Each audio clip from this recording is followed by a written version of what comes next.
Muy Bueno, bien. porque ahí estuvimos charlando con Claudio, con Adri, con Tamara.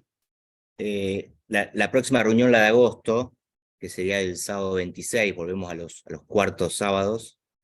Bruno Cariñano, que no lo veo conectado todavía, pero manifestó que quería comentar la clase siguiente, que es la del 19 de mayo. Así que ya tendríamos comentador para la próxima, si Martín termina hoy. Nos reencontraríamos el sábado 26 de agosto con el comentario de Bruno sobre la clase del 19 de mayo, que es la que le sigue inmediatamente a esta. Ujú. Bien. Ojalá que Bruno se conecte hoy, pero bueno, por privado nos avisó que la tomaría. Bueno. Igual está abierta la inscripción, ¿eh?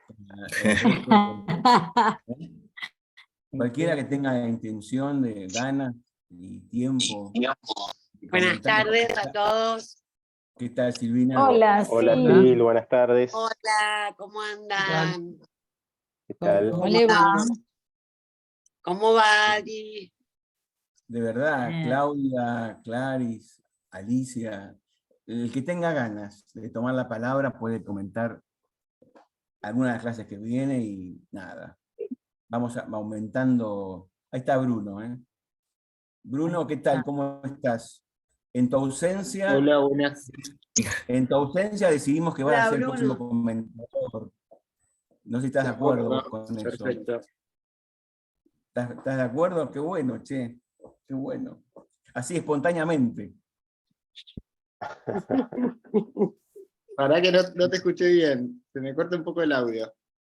¿Sí? Es de Claudio, no audio. Claudio decía. Ah, Decía que anunciamos, acaba de decir Diego, que la clase del 19 de mayo, que va a ser el 26 de este mes, de agosto, perdón, del mes que viene, la vas a tomar vos para comentar la clase.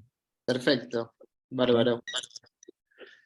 Así, sin pasos ni sin internas, ¿viste? Te candidateamos directamente a vos. Dale, dale. Buenísimo.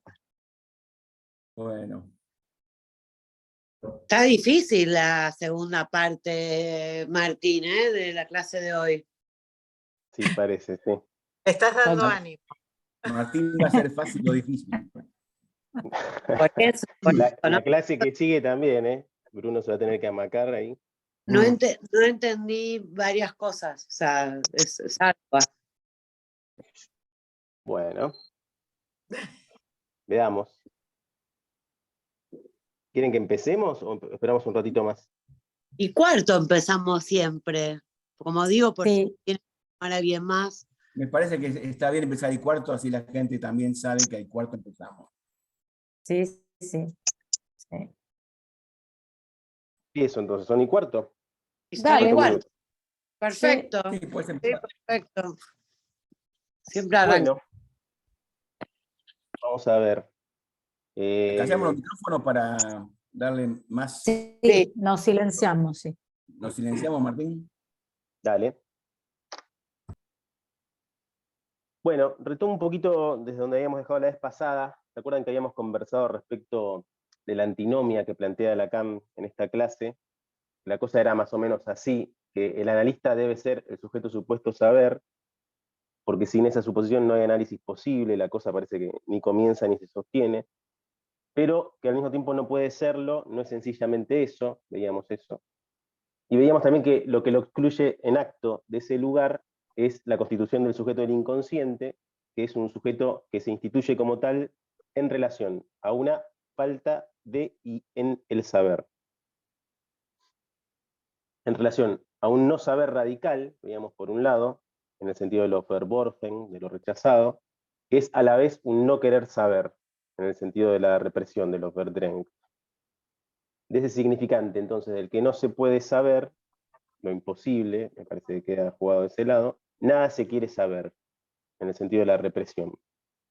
Incluso Edgardo le da una vueltita a ese asunto, recordando lo que plantea Mazzotta en las lecciones de introducción al psicoanálisis, en el primer capítulo, donde dice que el sujeto no sabe sobre aquello que está en el origen de los síntomas que soporta, he ahí el inconsciente, porque nada quiere saber, que no puede saber, que no hay saber sobre lo sexual.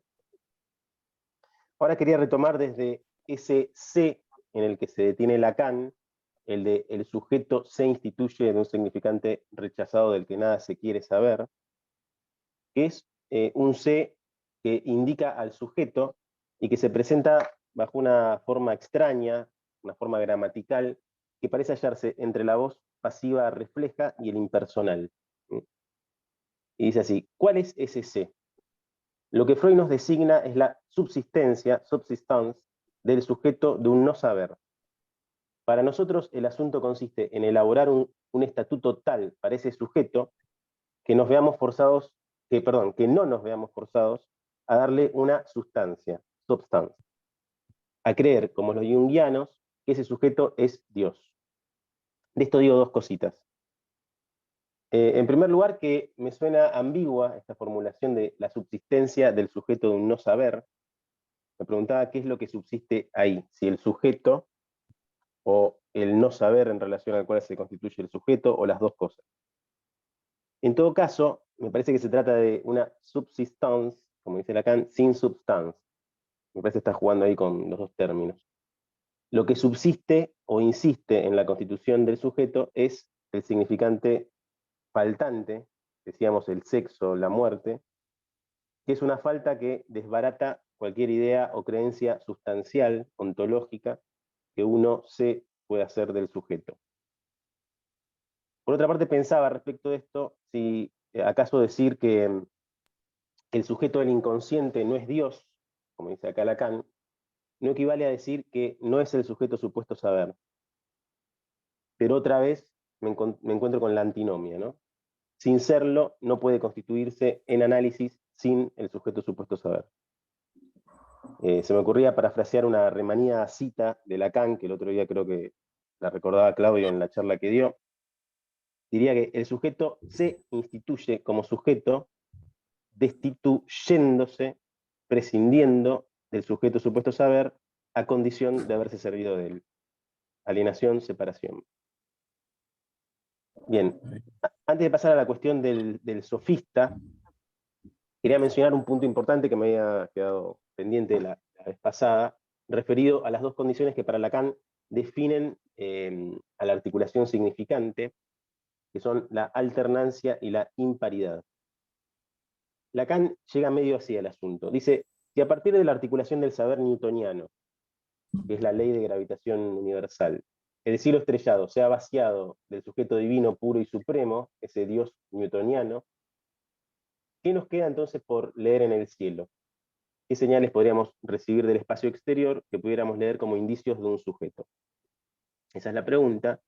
Y lo que Lacan dice es que lo único que aceptaremos como prueba de la presencia, no de un ser vivo, sino de un sujeto, será un significante que podremos articular como orientado respecto de otros significantes. Y entonces agrega que entre esos dos significantes tendría que haber dos condiciones. La primera es la alternancia, la variación, menciona ahí la existencia de los dáctilos y espóndios, que son variaciones, las variaciones métricas que pueden constituir un verso, y los distintos pies de la rítmica poética, para que sepamos que un significante solo vale para otro significante. Yo busqué, medio de curioso, la definición de diccionario de la palabra alternar, y encontré lo siguiente: parece que es combinar dos o más cosas sucesivamente, de modo que mientras una tiene lugar, ocupa un puesto o desempeña una función, la otra no lo hace, y viceversa. Fíjense que ahí encuentro yo cierta paridad y reciprocidad entre la una cosa y la otra, ¿no? Se combinan de modo tal que mientras una ocupa un lugar, la otra no, y luego a la inversa. Pero resulta que esa condición así planteada parece que no es suficiente para definir la articulación significante de la que un sujeto es efecto. Se necesita algo más, y ese algo más, neologismo mediante, es lo que Lacan nombra como oddité, que es su traducción de la oddity inglesa, que significa imparidad, disparidad, rareza, incluso singularidad, es una traducción posible, o hasta incluso algo bizarro, odd. Ardila, el traductor, nos recuerda que este elemento de imparidad estaba puesto ya en primer plano en el seminario sobre la transferencia, ¿se acuerdan del título, no? La transferencia en su disparidad subjetiva, su pretendida situación, sus incursiones técnicas, donde Lacan abría ese seminario haciendo un comentario justamente sobre ese término, diciendo que la transferencia no es del orden de la intersubjetividad, porque no supone una disimetría entre dos sujetos, no es eso, sino que se afirma en lo que él llama imparidad subjetiva. Lo que ahora va a decir respecto del sujeto es que se trata de un elemento de excepción, de paradoja, de aparición y desaparición, que nos mostraría que algo alterna, que es la relación de uno de esos significantes con el sujeto. Se va a centrar en esa relación. Disculpen, estoy un poco resfriado todavía.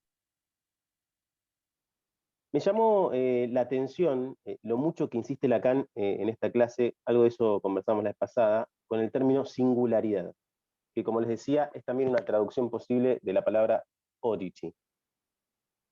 Me parece que acá es un nombre del sujeto. Pero lo que me interesa destacar es que el significante, para Lacan, introduce una alternancia, yo la llamo así, no recíproca, una alternancia dispar, impar, extraña, discontinua incluso, entre el uno y el otro significante. Y esa discontinuidad y disparidad parece que es la que llamamos sujeto. El uno más o el uno de más del sujeto lo va a llamar acá. Pero Lacan, a diferencia de Ardila, no vuelve acá sobre el seminario sobre la transferencia, sino a la introducción del seminario sobre la carta robada, donde ahí trataba de articular la noción freudiana de sobredeterminación a partir de una serie de elementos que se repiten justamente siguiendo una lógica basada en simetrías, alternancias y disparidades.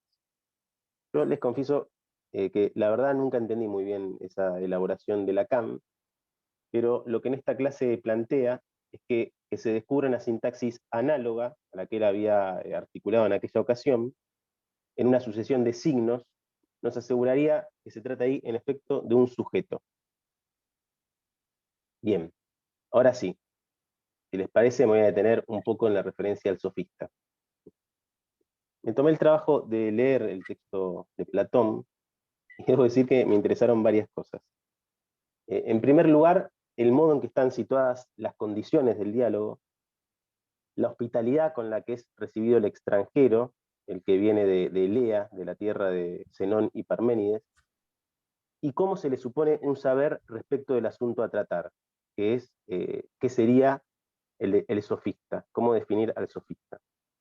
Y también me detuve en el hecho de que en determinado momento del diálogo, y porque el asunto que está siendo tratado así lo requiere, cosa que me pareció muy freudiano esto, haga falta cambiar de método y llevar adelante lo que el extranjero llama, o teme más bien que se lo tome por tal, un método parricida, porque pone en cuestión el saber de su maestro padre Parménides. Y el fragmento de saber que está puesto en cuestión ahí es el del poema, el ser es y el no ser no es. En fin, me quedó la impresión, por esto que les comento, que se debería leer más a Platón en las así llamadas escuelas de psicoanálisis. Hay un librito muy bueno, seguramente lo conocerán, de Bárbara Kazan, Chuck el sofista, donde ella indaga las relaciones de Lacan con la sofística. Ahí Kazan le critica un par de cosas a Lacan, por ejemplo, el hecho de haber tomado en pasajes como estos, y en otros lugares también, como referencia de lo que sería la posición del sofista, únicamente el diálogo platónico que lleva ese nombre, y no, por ejemplo, haber tomado como referencia otro diálogo como es el de Gorgias, o incluso algunos textos de los propios sofistas, como el Tratado del No Ser del propio Gorgias. Ya, no sé si ustedes recordarán que en la clase anterior, al final de la clase, Lacan se había referido al sofista, al que ubicaba del lado del savant, del sabio, del erudito, del que tiene respuestas para todo. Y en esa misma dirección, y parafraseando a Nietzsche, Kazan define a la sofística como la pretensión más ilimitada de poderlo todo. Y me parece a mí que se puede encontrar una idea muy afín a esto en el sofista mismo, que el extranjero, el que lleva adelante la indagación, entre muchas otras cosas, define al sofista como un hombre que pretende saber todas las cosas y que todas se pueden enseñar a otros a un módico precio y en poco tiempo. Es decir, saberlo todo, poderlo todo, enseñarlo todo, figuras que le darían consistencia al sujeto supuesto saber. Bueno, más allá de las críticas de Kazan, a mí me parece que el comentario que acá hace Lacan está muy bueno, porque le va a permitir destacar un punto fundamental de la definición freudiana del sujeto, eso que llama acá el estatuto moderno del sujeto, que es la disparidad o la imparidad radical que hay entre el uno y el otro significante que constituyen al sujeto como tal. El asunto en torno al cual se detiene Lacan es el problema del no ser que introduce el extranjero en el diálogo, y se trata del problema que radica en cómo definir al no ser de la única manera que sería posible, que es con palabras, siendo que las palabras, el lenguaje, el logos, es un género del ser. Y además el no ser supone un límite para el método de división que pone en juego desde el comienzo del diálogo el extranjero, y por el cual va a proceder, porque, por ejemplo, el no ser no es pasible de ser ni dividido ni nombrado, sino sería ser. Bueno, esa serie de problemas. Vamos a ver cómo lo articula Lacan esto. Él considera que ya en la dialéctica platónica, y particularmente en este texto, al que toma como un texto verdaderamente fundamental, es así, que podemos leer una cierta aproximación a la noción del sujeto, en tanto designado por su relación con el significante faltante, el sujeto freudiano. Y pareciera que, según lo que dice Lacan, Platón no llega a eso, debido a una serie de impases que tienen que ver con que no está ahí suficientemente considerada esta disparidad fundamental del otro con el uno. Y lo dice así. Dice, conviene recordar dos temas que están incluidos en el aforismo fundamental del significante que representa al sujeto para otro significante. Todo está en el estatuto de ese otro. Todo lo que diré de ese otro está ya perfectamente articulado al término de ese sofista bajo la rúbrica del otro, del heteron. Si el estatuto moderno del sujeto no está dado en Platón, es en la medida en que allí se escabulle, no está articulada la tensión que hay de este otro con el uno, y que este otro nos permitiría fundarlo como lo que llamo el uno de más, que vemos emerger en la teoría de los números de Frege, esta concepción de lo singular como falta esencialmente. Y de esto digo dos cositas. La primera, respecto de la referencia de Frege, yo podría balbucear algunas cosas al respecto, pero como estaría guitarreando demasiado y por respeto a ustedes, voy a hacer como Bartleby, voy a preferir no hacerlo. De todas maneras, entiendo que los mando al frente a Diego y a Claudio, que estuvieron leyendo el libro de Gerardo Arenas sobre los unos, así que si quieren después en la conversación comentar algo al respecto, buenísimo. Pero vuelvo a la clase. A partir de esta tensión entonces entre el uno y el otro, inherente a la definición del sujeto, y también teniendo en cuenta algunas cositas que conversábamos la vez pasada, me pareció que podíamos como precisar un poquito más la definición del sujeto, la del significante también, y por lo tanto decir algo así como un significante, para subrayar el uno del significante, es lo que representa a un sujeto, este uno del sujeto, que paradójicamente no es uno, para otro significante, siendo ese otro algo radicalmente otro. Bueno, entonces en esa tensión dispar, radical entre el uno y el otro, es que leemos el efecto sujeto, su singularidad esencial. Singularidad que ahora Lacan va a articular a partir de esta alternancia impar entre el significante y el sujeto, el vel de la alienación. o bien el significante que representa y el sujeto que se desvanece, o bien el sujeto y el significante que se desvanece. ¿Sí? Me parece interesante este modo de plantear el asunto, el problema, porque ese vel, que en apariencia pareciera implicar lo que yo llamaba recién una alternancia recíproca, supone, sin embargo, lo que Lacan llama una relación tercera, es decir, impar.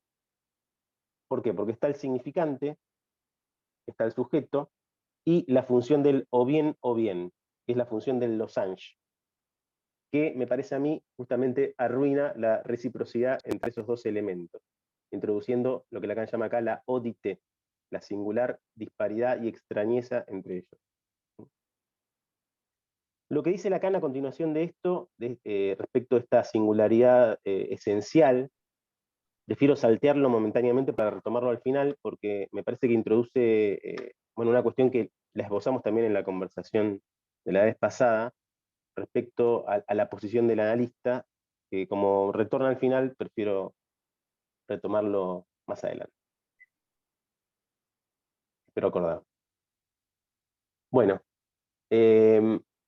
a continuación Lacan destaca un punto que sí está trabajado en el sofista, y yo creo que esa es la aproximación a la noción del sujeto freudiano de la que él habla, que es la diferencia entre el uno y el otro, entendidos como oposiciones significantes, eso se lo hace decir Lacan a Platón, y no como contrarios en lo real.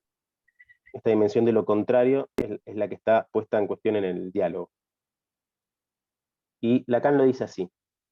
Dice, la composición de la díada significante, fíjense ustedes otra vez la figura de la composición, que todo uso de la lengua poética conoce bien, aquella que se expresó con la fórmula poética "las palabras hacen el amor", la referencia es a Breton, el texto que les mandé, Las palabras sin arrugas, o también, para citar a otro poeta, a Raymond Queneau, la poesía esta es linda, se llama La explicación de las metáforas, si quieren después se las mando, que dice más o menos así: a cada noche su día, a cada monte su valle, a cada día su noche, a cada árbol su sombra, a cada bien su mal, y a cada ser su no. Y Lacan dice, como en Platón, que solo habla de ese no y de la distinción de ese no y del no ser. Lo cual hay que entender aquí no como contrarios en lo real, sino como oposiciones significantes. Es en torno a esto que gira toda la elaboración platónica. Esta díada necesita, para subsistir, otra vez la subsistencia, en el pensamiento de Platón, de la introducción del otro como tal, para que ser y no ser no sean contrarios, en antios, es el término que usa en griego Platón, igualmente siendo, dando así cobijo a todos los trucos del sofista, se necesita que el no ser sea instituido como otro, heteron, es otro término, para que el sofista pueda allí ser rechazado. Me preguntaba, a veces sea obvio, pero no sé, ¿por qué, habiendo instituido al no ser como otro, el sofista quedaría rechazado? ¿No? Y porque lo que yo armé es que, de acuerdo a la versión que propone Platón, el sofista sería alguien que justamente sostiene que el no ser no puede ni concebirse ni expresarse, porque justamente lo que decía antes, ¿no? No siendo, no puede de ninguna forma participar de la existencia, es decir, del logos, que es uno de los llenos de los géneros del ser. Mientras que en el diálogo platónico se llega a la conclusión de que el no ser participa del ser en calidad de otro, de diferencia. No es contrario, sino lo otro. Y de esa manera entonces el sofista, pero no cualquier sofista, sino que el que Platón se construye, queda rechazado. Bueno, les decía entonces que esa dimensión de lo contrario, o lo contrariado, también lo llama Lacan, en antios, justamente es la que está puesta en cuestión en el sofista. Por ejemplo, dice en un pasaje Platón, se lo hace decir al extranjero: lo que llamamos no ser no es, a mi parecer, lo contrario del ser, el enantios, sino solo una cosa que es lo otro, lo heteron, lo diferente. no consideremos que la negación, el no del no ser, signifique lo contrario del término positivo, el ser. No consideremos eso. Entonces, retomando. La oposición que funda la fórmula, parece, ¿no? El significante es lo que representa un sujeto para otro significante, no es simplemente una oposición entre dos contrarios, una alternancia simétrica, como parece plantearse sí, a lo largo de casi todo el diálogo de Platón, entre el ser y el no ser, la que aparece esta dimensión del otro, sino que se trata más bien de una oposición o alternancia impar en la que lo que se opone es un elemento, un uno, ante otro que es radicalmente otro. Y a esta dimensión del otro, como distinto de lo contrariado, me parece que Lacan le va a dar una vuelta más, luego de introducir lo que él llama la oposición del sexo, que es una oposición diádica de la cual nada sabemos. Me parece a mí que esa cuestión que él encuentra en el sofista le permite plantear también que la diferencia, que la díada sexual, no es una oposición entre dos contrarios. Por ejemplo, lo femenino siendo lo no masculino, sino que se trata otra vez de la oposición entre un sexo y el otro imparmente y radicalmente otro para el uno. Y entonces así llegamos a esta afirmación que se ha vuelto más o menos célebre, que está en la página 273 de Ardila, que a mi gusto no deja de ser enigmática, que es que el psicoanalista es la presencia del sofista en nuestra época, pero, atenti al adversativo, que me recuerda también al comienzo de la clase, ¿no? El analista es el sujeto supuesto a saber, pero no sencillamente eso. Pero con otro estatuto, con la razón que ha visto la luz Freud. Se sabe por qué los sofistas operaban al mismo tiempo con tanta fuerza, pero también sin saber por qué. La tanta fuerza radica en lo siguiente. Lo que nos enseña el análisis es que en la raíz de toda díada está la díada sexual, lo masculino y lo femenino. Bien, esta afirmación se me ocurre que se puede leer por lo menos de dos maneras, al menos hasta antes del adversativo del pero que la complejiza. Esto de que el analista sería la presencia del sofista en nuestra época. Una dirección es la que señala Kazan, el alcance que le da esa frase Kazan, porque ella observa que el analista tiene varios puntos en común con el sofista. Por ejemplo, ambos proceden poniendo en primer plano la escucha, dice ella, dispuesta al decir del otro, ¿sí? Esa disposición a la escucha de la que hablaba Diego la vez pasada.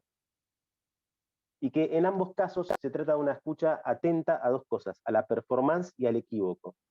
Parece que eso ya estaba presente en los sofistas. A la performance en el sentido del que se diga, ¿no? El acto performativo del discurso, donde el ser pasa a ser un efecto del decir, lo cual arruina otra vez una concepción meramente ontológica del sujeto. Así que bueno, en este sentido creo que sí habría que darle lugar a la observación de Kazan, ir a ver, por lo menos medio de lejos, en los textos, no sé, de Gorgias, de Protágoras, si uno puede leer esta dimensión ahí, que me parece interesante. Cosa que no tuve tiempo de hacer hoy. Y otra, me parece otro sentido que uno le puede dar a esa afirmación, que me parece que es como lo está tomando Lacan, siguiendo su argumentación, es que cuando habla de la presencia del sofista en nuestra época, me parece a mí que acá no se refiere más que al problema que trabaja Platón, que es el de tener que introducir esta categoría del otro para instituir al no ser. Parece que esa es una palpitación actual, la llama así Lacan, que el analista debería considerar. Por ejemplo, para entender que el sujeto es alternancia impar y singular entre un significante y otro significante. Y que entonces entre esos significantes lo que hay es corte, secare, sexo en el asunto, en el sujet. En ese sentido, creo que el analista sería la presencia del sofista, es decir, del texto platónico en nuestra época. También. Bueno, pero sea como sea, lo que subrayo ahora sí es ese pero, el adversativo, la diferencia que introduce la razón que ha visto la luz desde Freud, con Freud. La razón desde Freud, ¿no? ¿Se acuerdan que ese es el eslabón medio olvidado del título del escrito de Lacan? La instancia de la letra en el inconsciente o la razón desde Freud. Lo que ha visto la luz con Freud, que parece, según lo que afirma Lacan, lo que le da al analista un estatuto distinto al del sofista. Y consiste en que en la raíz de toda diferencia sexual, de toda díada sexual, perdón, de toda díada, fundamentalmente la díada significante, que ahí está en juego la díada sexual, lo masculino y lo femenino, oposición del sexo de la cual nada sabemos. En este punto, Lacan va a hacer una observación respecto de las ambigüedades en la lengua de la función del género. Y entonces critica la noción de sexo y semblance, sexo y semejanza, es traducido eso, podría ser sexo y apariencia, que es una noción que propone Pichon. Por si les interesa, vuelve sobre esta cuestión Lacan en la clase del 10 de mayo del 67, de la lógica del fantasma. Yo encontré un pasaje del Pichon y de Amuret en los que definen esta cuestión, que se los leo de la siguiente manera. Dicen, todos los sustantivos nominales franceses son masculinos o femeninos. Es un hecho indiscutible e indiscutido.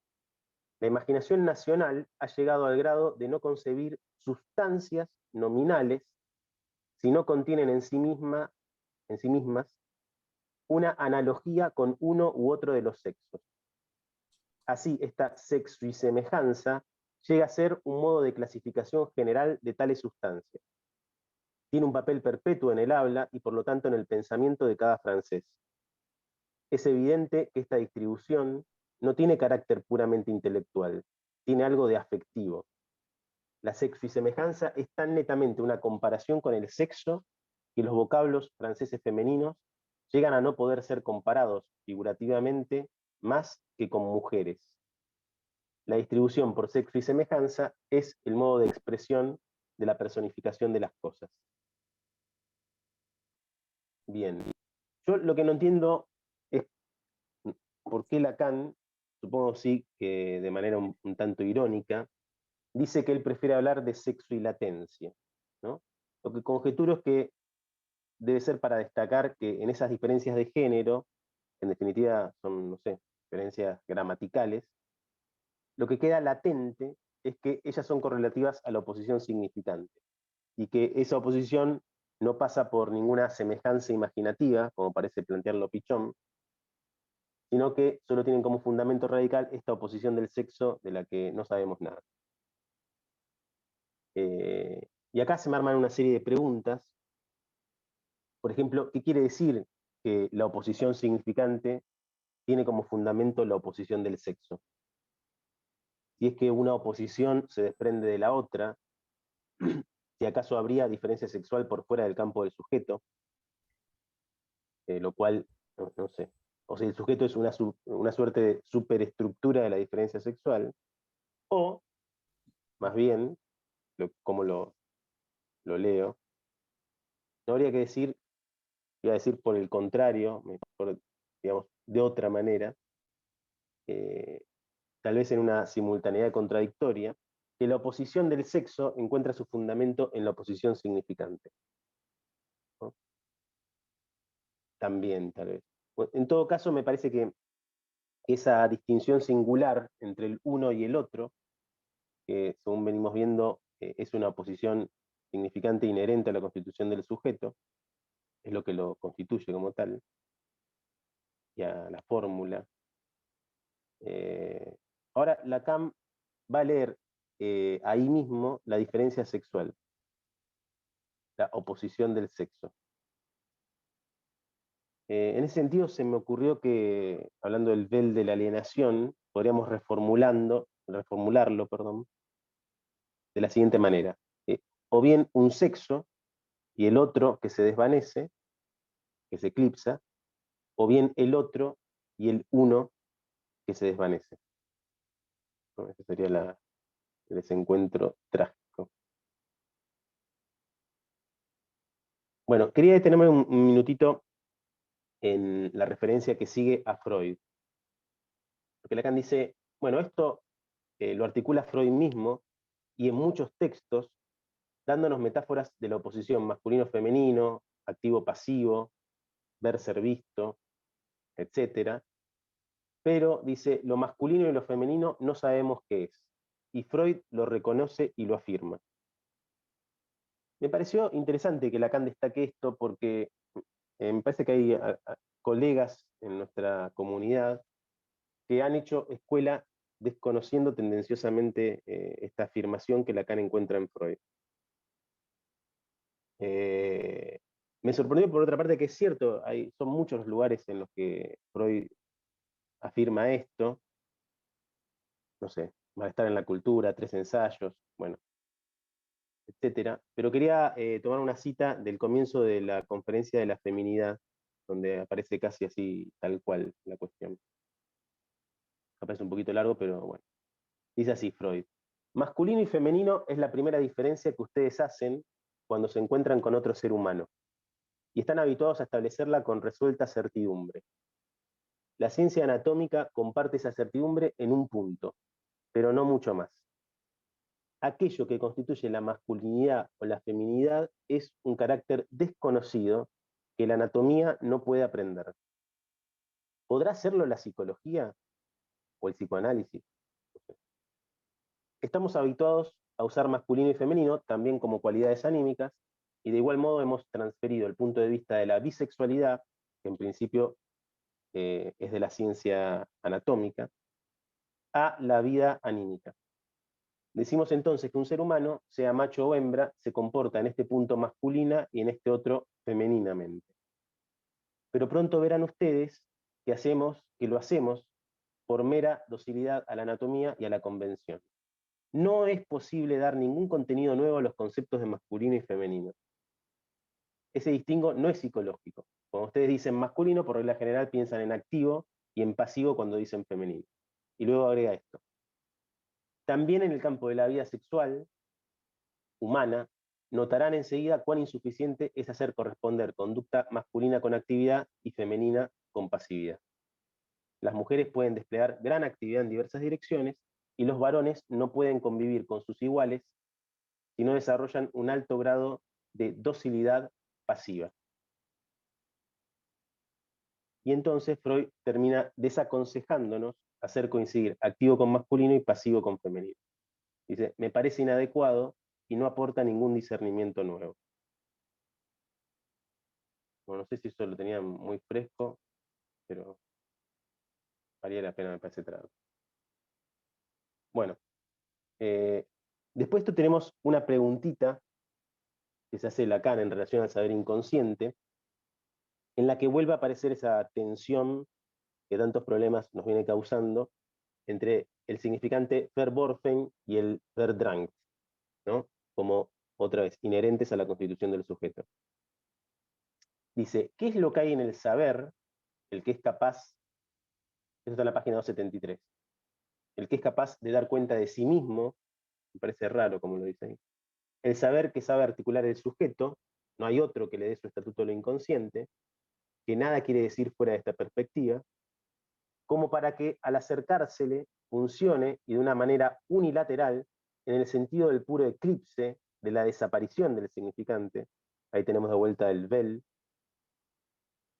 no solamente de los Verworfen, fundador del sujeto, creo que ahí vamos a notar sexo y muerte, sino de lo verdrängt, de la represión de todo lo que se le puede aproximar aún de lejos y que nos da testimonio de la presencia del sujeto en lo inconsciente, que es el sujeto que evita el saber del sexo. Todo eso. A mí la cosa, a partir de acá, se me compone un poquito de la siguiente manera. El inconsciente es saber,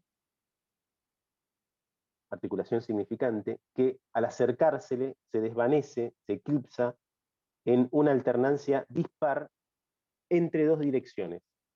Entre los Verworfen, que sería lo imposible de saber del no saber, una cosa así, y los verdrängt, lo que se evita saber. ese efecto de desvanecimiento o eclipse singular me parece que es lo que podemos llamar sujeto. Mientras que el punto de falta en y del saber, imposible y a la vez evitado, sería lo que acá Lacan llama saber o no saber del sexo.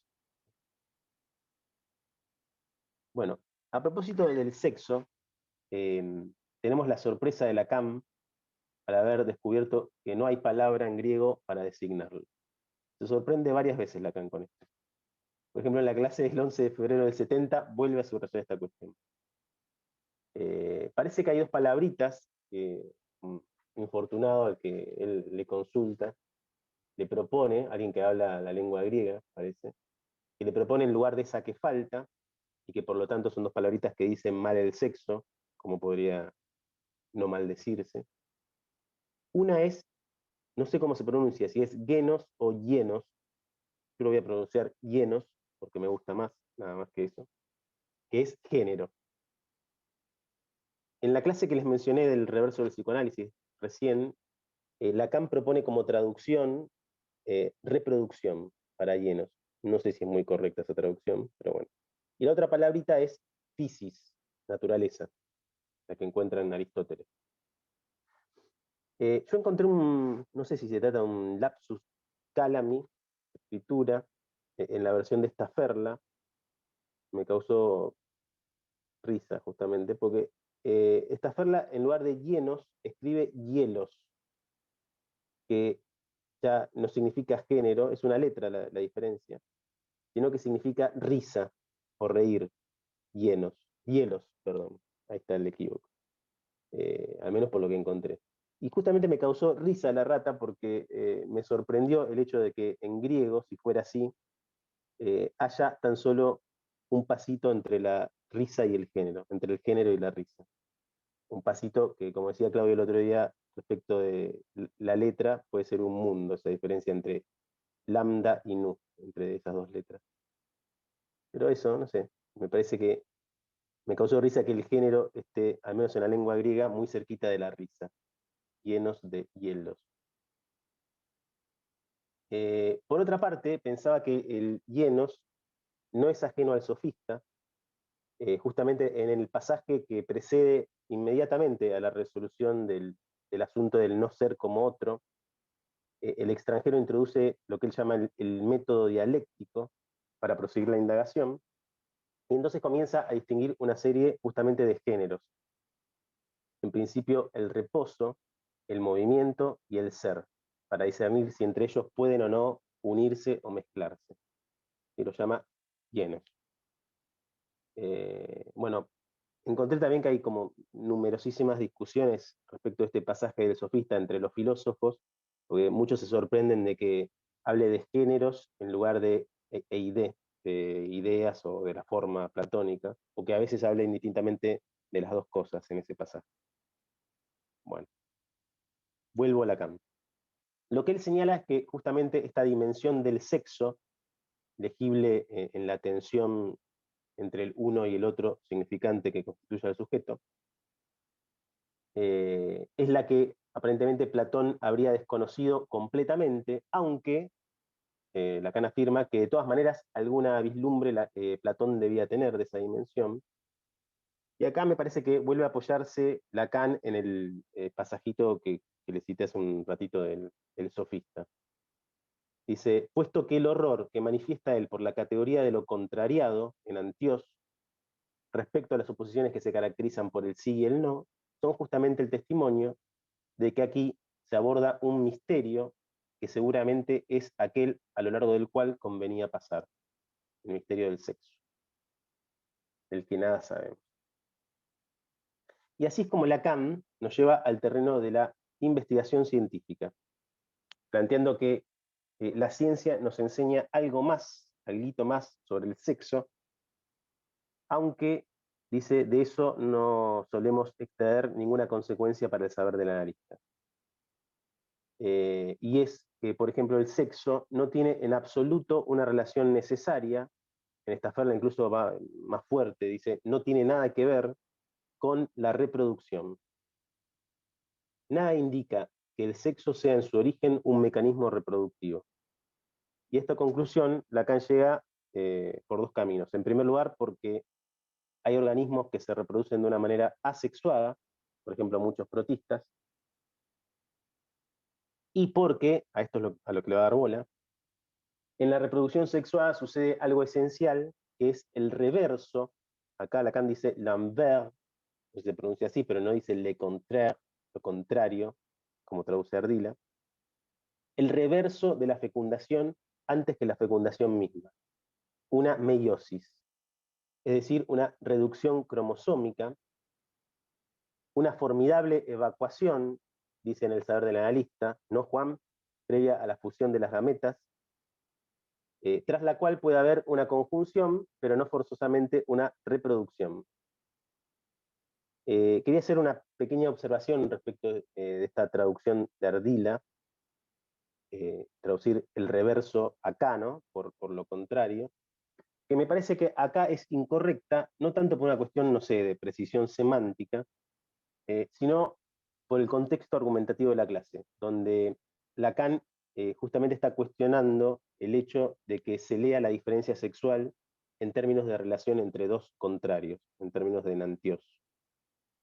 Yo no sé nada de biología, pero me parece que el hecho de que la meiosis produzca un resto, algo que se pierde como condición para la unión, para la fecundación, y que me parece que ese es justamente el motivo por el cual Lacan se interesa en esta metáfora biológica, que justamente ese hecho pone en cuestión la idea de pensar la fecundación y la meiosis como dos operaciones contrarias. Me parece, no sé. Bueno, pero parece que esa reducción cromosómica, en la que consiste la meiosis, le da pie a Lacan para plantear la relación del sexo con la muerte. El sexo es al mismo tiempo el signo de la muerte, es al nivel del sexo que tiene lugar la lucha contra la muerte como tal, pero no al nivel de la reproducción. Incluso, en rigor, me parece, podríamos decir que los organismos que se reproducen de manera asexuada no mueren. Se reproducen, como se reproducen prescindiendo del sexo, se reproducen prescindiendo de la muerte. Y entonces Lacan va a hacer justamente un uso metafórico de ese objeto expulsado en la meiosis, proponiendo una cierta relación entre ese objeto y el objeto del fantasma. Y ahora voy a la página 275. Dice, si nos detenemos en esa reducción cromosómica que es la meiosis, y en aquello que resulta de ahí como expulsión respecto de la formación de las células sexuales, vemos allí, en lo concreto, en lo material, la expresión de otra polaridad, la relación del organismo con algo que es un resto. El complemento, dice ahí, de lo que justamente está perdido en la meiosis y que podría aclararnos lo concerniente a la función fantasmática del objeto perdido, encarnado metafóricamente por objetos que tal vez no siempre tienen una relación absolutamente externa con el residuo expulsado del organismo vivo. Y más abajo dice, lo que surge en y nos enseña la experiencia analítica es precisamente esta metáfora que se corresponde con una de las realidades más fundamentales del sexo, a saber, la pérdida de ese alguito donde se instituye la relación más estrecha del sujeto del inconsciente con el mundo del fantasma. Y abre la siguiente pregunta. ¿Qué le solicita al analista ese punto de desviación lateral indicado de una relación con el sexo que no podría recubrir más que una imagen que podemos hacernos, mítica, de la relación macho y hembra? En un minutito retomo eso para terminar. Lacan tiene la deferencia de confesarnos que esta metáfora que propone no es más que una ilusión, una especulación, pero de todas formas se muestra sorprendido de que los analistas no suelen hacer este tipo de especulaciones y que no se interesen en los descubrimientos de la biología moderna respecto del sexo. Entonces dice algo que a mí me resulta rarísimo, no sé qué les parece a ustedes, dice, hay ahí un fenómeno que no podemos dejar de considerar, teniendo en cuenta las indicaciones que esto conlleva sobre lo que concierne verdaderamente a la posición de los psicoanalistas respecto a ese algo que toma su forma cada vez más apremiante o pregnante, las resonancias al embarazo que tiene eso, a saber, el sujeto supuesto saber en tanto sujeto de lo inconsciente. Es decir, el sujeto supuesto saber lo que no hay que saber en ningún caso. Me pareció rara cómo está estructurada la frase, porque pareciera que acá Lacan, no sé, estaría homologando el sujeto supuesto saber al sujeto del inconsciente. Pero más allá de esta oscuridad, lo que me queda de esto es lo siguiente, que parece que hay algo en la meiosis, en tanto que expulsión de un resto y producción de un objeto en tanto que perdido, que nos indica algo que es afín a la posición del analista. Y me parece que le va a dar una última vuelta a esto Lacan, con lo que sigue, que se trata, a mi gusto, de, ¿se acuerdan de aquella falla o iancia que al comienzo de la clase decía que ya está trazada, pero que al mismo tiempo tal vez se abriría al final de su discurso? La iancia en la que él encuentra que la posición del analista se sostiene. Y dice esto, creo que retoma esa cuestión. Dice, esto nos muestra, disculpen mi francés, le porte est fou, algo así. Es una expresión que literalmente sería algo así como la puerta en falso o el soporte falso, y que figurativamente significa la posición delicada, comprometida o incómoda. Me parece mejor tener en cuenta estas resonancias más que vilo, ¿no? Como traduce Ardila, que es correcto, pero le falta fuerza a la enunciación ahí. Esto nos muestra entonces todo eso, el soporte falso, la posición delicada, incómoda, la paradoja, me parece que volvemos a la paradoja inicial, de la que nunca nos fuimos, que significaría, y subrayo el condicional, pensar al psicoanalista como aquel que ha de proveer, que ha de responder por el significante singular porque falta. Creo que en este caso falta sin posibilidad de retorno, ¿no? En su relación con el otro significante. Porque si esa relación radical conlleva la Verborgenkeit, que es, parece, cobertura original y al mismo tiempo exclusión fundamental, de lo que por vía de la doctrina psicoanalítica misma constituye su vínculo último, a saber, lo concerniente a la correspondencia de macho y hembra, independientemente de cuál sea esa correspondencia, es muy claro que la posición del analista no está ahí en una exclusión menor que la de todo sujeto instituido que lo haya precedido. Es justamente por eso que el análisis sigue entero en la tradición del sujeto del conocimiento, con la única condición de que nos demos cuenta de que hace tiempo el conocimiento, yo leo ahí el saber del sexo, ha sido expulsado, ha sido desechado lejos del sujeto, y de que el sujeto en cuestión no es más que el sujeto en relación con el significante faltante. Y esto ya terminando, digo dos cositas. En primer lugar, me llamó la atención, llegado a este punto de la clase, la insistencia que hay entre términos que me parece que son bastante afines con lo verborgen, que acá aparece como uno de los tiempos constituyentes del sujeto, ¿no? Rechazo del analista, del sujeto supuesto de haber, del sofista. Bueno, rechazo, exclusión y expulsión. Van a ver que me parece como en varios lugares de la clase. ¿Cómo entiendo esta vuelta que le da Lacan a este asunto? En relación a la interpretación, ¿no?, que hablábamos la vez pasada. Me parece que el significante que provee el analista, interpretación mediante, no es de ninguna manera el significante singular, el que falta radicalmente y en torno al cual el sujeto se constituye como tal. Ese sería el significante, no sé, del sexo, de la muerte. Sostener eso sería una paradoja, en este caso falsa. El analista, en relación a ese significante faltante, no está en una exclusión menor que cualquier otro. Al comienzo de la clase ya lo habíamos leído, queda excluido por el descubrimiento del inconsciente que el analista sea sencillamente el sujeto supuesto saber, ¿no? Es decir, el que sabría sobre lo que no se puede saber y sobre lo que no hay saber. Entonces, Lacan concluye, sería un error creer que existiría la mínima cosa que esperar de la exploración freudiana de lo inconsciente para alcanzar ese significante perdido y el objeto perdido, tal como, según Lacan, parece proponerlo la tradición oriental. Desconocerlo es prestarse para todo tipo de confusiones. El saber para los psicoanalistas debe ser alcanzado en una dirección muy diferente, ¿no?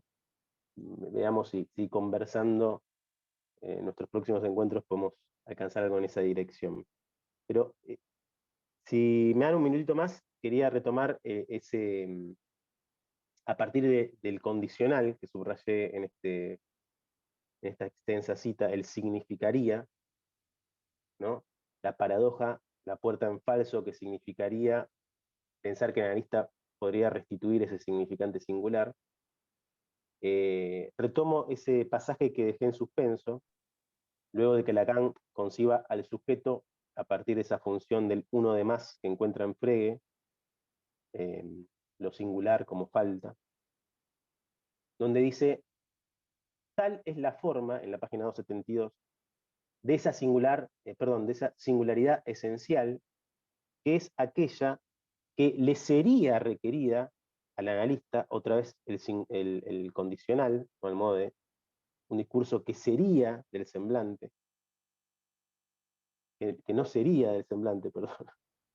Tal es la forma, repito, de esa singularidad esencial, que es aquella que le sería requerida al analista si tuviese que responder fundamentalmente, irreductiblemente, por esta nominación fantasmática que siempre aparece en el horizonte, ahí la referencia es al Port de Shelley de Leclerc, cuya falta, no con cuya falta como aparece en Ardila, sería o quedaría colmada, otra vez el condicional, por la formulación de un nombre. Luego está, no voy a volver a eso para no ser pesado, el pasaje del final de la clase anterior, donde también está la cuestión del sofista, de cuál sería la exigencia para el analista, ¿no? Y aparece la interpretación como lo que nos saca del fatalismo del saber, pero esto en lo que me detuve me permite, no sé, concluir provisoriamente con alguna reflexión respecto de la interpretación. Que me parece que la interpretación, lo leo en estas clases de ese modo, es la operación que provee no el significante faltante, sino el significante que representa al sujeto para otro significante, y que, no sé si paradójicamente, hace que el significante faltante primordial vuelva a faltar. Esa es la falta, me parece a mí, que ha de introducir el analista en su acto, con su acto. El faltalismo del saber, para retomar esa sorpresiva e ingeniosa ocurrencia de Diego. Eso, considero que el equívoco significante que introduce el efecto interpretativo justamente reintroduce ese lugar faltante en el campo del significante. Pero no me parece que lo halle, o como decía Edgardo la vez pasada, que lo localice, mucho menos que esa operación apunte a restituir ese significante que falta de manera radical. Y no me parece que se trate de una localización, justamente porque creo que la interpretación no es una operación exterior o de segundo orden, de segundo grado respecto del sujeto, es decir, de la falta, sino que es una operación que repite la falta de otro modo, la produce. Bueno, espero no haberme extendido demasiado y dejo acá.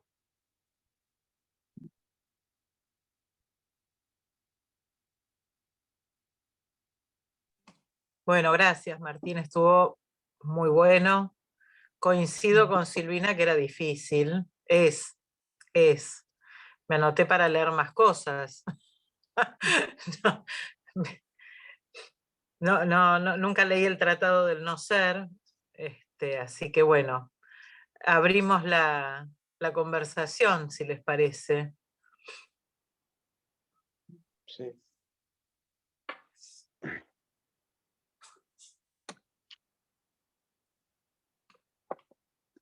Bueno, si no, mientras se van preparando otros, ¿puedo tomar la palabra, Tami? Sí, sí, dale. Bueno, ante todo, Martín, tipo, chapó, te felicito. Ayer cuando releíamos la segunda parte, sobre todo, era como, wow. A mí me pareció fundamental el aporte a través de la lectura del sofista, porque hay alguna palabra más que no tenía para anotar donde estoy y que vos que agregás a partir de la lectura del sofista, que hace que se entienda mejor el párrafo de donde trabaja las oposiciones y de los contrarios. El heteron Respecto y el al- enantios, ¿Mm? esos dos términos, enantios siendo lo contrario Claro, y sí, heteron pero siendo sobre el otro. todo esto porque no me quedaba claro anoche si esta oposición en relación, si a Platón, según Lacan, le faltaba como poder introducir algo del otro o lo introducía. No me quedaba claro. En ese párrafo sin el sofista no se me terminaba de aclarar. Y vos lo trajiste como que sí, esa diferenciación que hace donde introduce lo otro en la oposición. Lo introducen, pero según Lacan no le da el suficiente alcance, no subraya la tensión radical que hay entre estos, Sí, pero con la bueno, introducción del otro. como que no se entendía. Y después hago una pregunta, y cuando habla de la alternancia y la imparidad, que viste que lo nombra primero y después lo retoma más hacia el final, que vos lo mencionaste, yo entendí que la alternancia, pero lo dice así, me parece Lacan en las últimas páginas, la alternancia, esto que vos nombrabas, de aparece un término o aparece otro, era entre el significante y el sujeto, ¿no? Como o aparecía el significante o aparecía el sujeto. Y la imparidad, primero yo lo había leído como este 3 del S1, el S2 y el sujeto, pero también me parece interesante esto de que no son opuestos simétricos recíprocos, sino que, bueno, hay una distinción radical. No sé si lo de la alternancia lo leíste también así. Lo de la alternancia no, hay un detalle, ahí es donde aparece el vel de la alienación en la clase. No es o aparece el significante o aparece el sujeto, es o aparece, para tomar el término aparición, el O bien, significante y el sujeto que se desvanece, está esa cuestión, o el sujeto y el significante que se desvanece. Me parece que la dimensión del desvanecimiento del otro elemento es fundamental ahí. Porque si no es una cosa o la otra. y vos decís que, o sea, o bien aparece el sujeto o bien el significante, no está como nombrado exactamente si no agrega esta condición de desvanecimiento. Me parece que le da la dimensión, le da el valor a los Losange ahí. O bien el significante y el fading del sujeto, o bien el sujeto, pero el significante que se desvanece. No sé, ahí leía esa relación tercera impar entre los dos elementos. Porque si no es una alternancia o lo uno o lo otro. Sí. Bueno, Solamente. le encuentro la sutil diferencia, porque o bien, pero bueno, muchas gracias por los aportes, aparte para la lectura, Martín, y te felicito. Bueno, te cedo la palabra Gracias, Sil. a vos.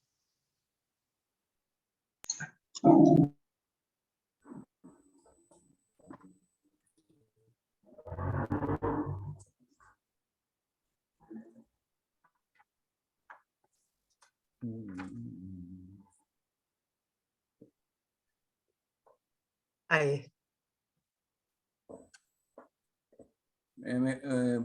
¿Puedo decir algo? Dale, dale.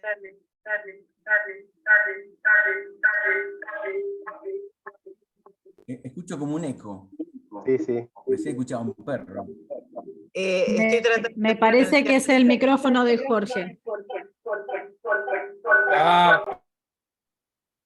Ahí está. Dice que ladran Sancho Martín. Al final que conversamos. ¿Alguien tiene un perro, che, acá?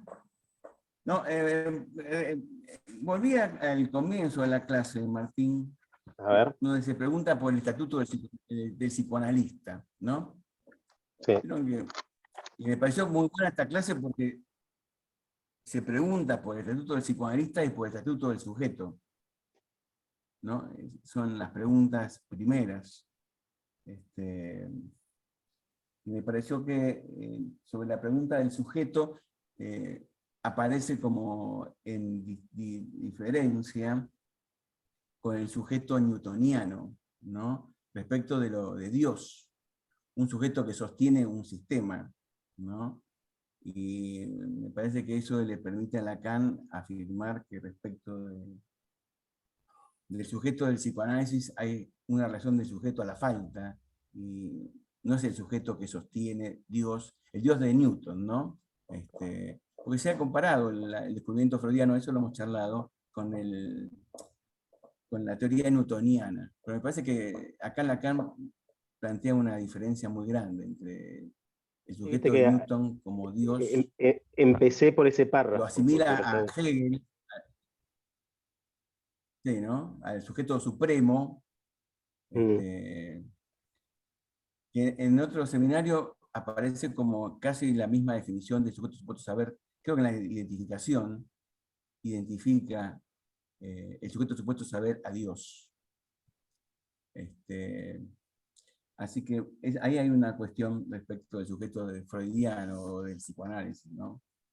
Porque casi le atribuye a Freud su definición de un significante representa al sujeto para otro significante, como si la idea de un sujeto del inconsciente es una introducción que tiene que ver con la innovación freudiana. Sí. Es así.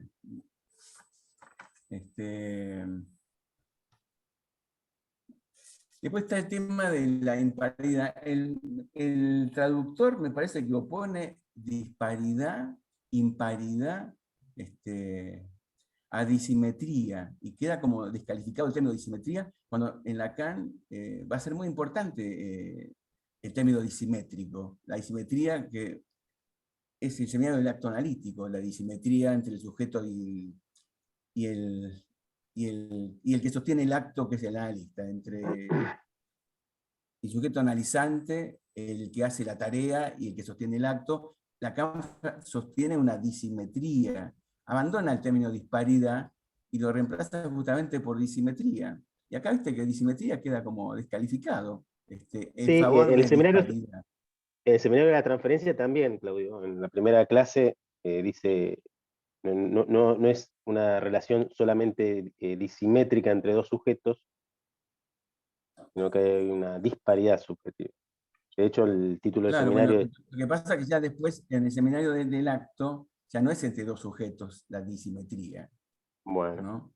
Que me parece el sí, problema de la antinomia del principio, que vos marcabas, esa tensión que hay entre el descubrimiento del inconsciente en Freud, un saber sin sujeto, y el sujeto supuesto saber. Como si una cosa fuese la negación de... quedaste congelado, sin Claudio. ambos. Eh, ¿Podés repetirlo? Porque al menos yo no... Respecto de ese antagonismo, ¿no?